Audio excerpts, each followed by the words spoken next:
seen queues longer than I've ever seen before outside train stations with people waiting for cabs because of tube closures. Must be good for you, right? Well, it's a double-edged sword, actually, because they always say as a cab driver, you can only do one job at a time.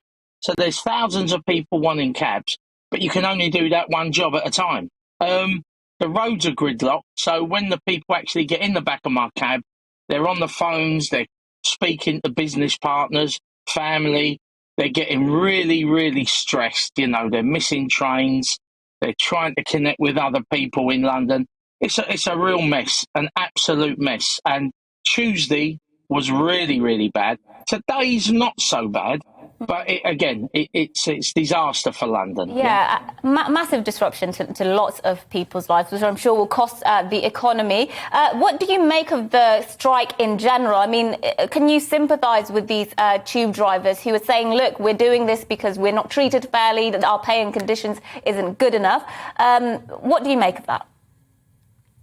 Well, I've got to agree with them, actually, because this time last year and the year before, when we was in lockdown, these workers was getting London moving, going to work, providing the service for London.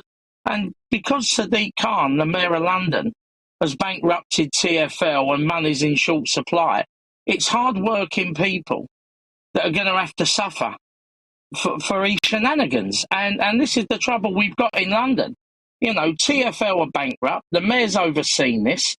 The traffic's very, very bad today with this strike. But as taxi drivers and Londoners know, during the pandemic, there's been a whole raft of things called LTNs, where they've shut loads of roads, increased the cycling lanes. So for many Londoners, myself included, gridlock traffic is becoming the norm in London, unfortunately. Not as bad as strike days, but we're just learning to live with the gridlock being caused by the Mayor.